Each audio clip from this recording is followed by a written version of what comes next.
In his message for this year's World Day of the Sick, which falls on Sunday, February the 11th, the feast of Our Lady of Lourdes, Pope Francis reflects on the innate human need for communion and relationships, echoing the verse from Genesis chapter 2, that it's not good that man should be alone. Created in the image and likeness of God and the relationship at the heart of the Trinity, human lives are designed to be fulfilled in connection with others, whether through friendships, loving relationships, or supportive networks.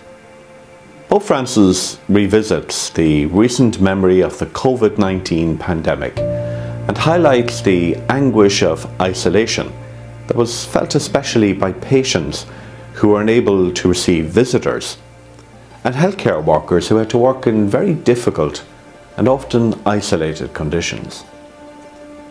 The Pope also draws attention to the many places where war and poverty exist in today's world. Places where people suffer alone without the basic supports that a properly functioning society should bring.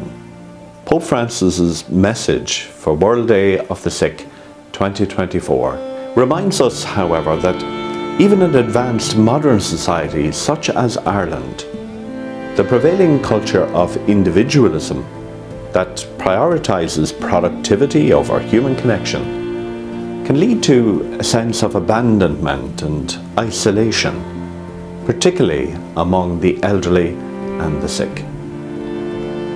There is a mindset emerging that views certain individuals, such as the elderly and disabled, sometimes the child in the womb, as expendable or seen as a burden on society. Political decisions influenced by this mindset often neglect the fundamental right to healthcare for all, from conception to natural death, and worsen the feeling of isolation among those who are vulnerable. This year, Pope Francis emphasizes the importance of healing relationships and the need for compassionate care in all our lives, especially the lives of the sick. He calls for a shift towards a culture of tenderness and compassion, advocating for a holistic approach to healthcare that acknowledges the significance of human connections in the whole healing process.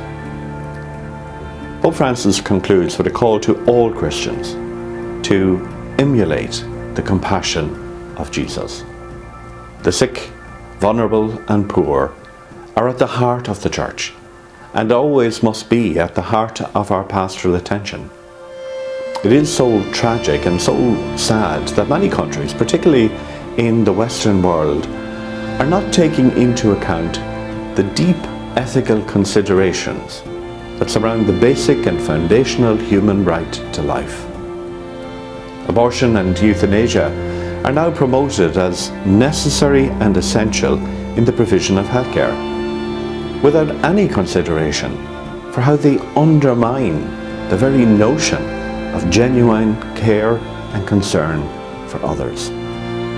I welcome Pope Francis' message for this World Day of the Sick, and I pray that we who are people of faith may listen to his encouragement to be at the forefront of promoting a more compassionate society, a society that respects the dignity of all. Everyone has the right to access good quality healthcare that puts their lives first, not economics or mere convenience.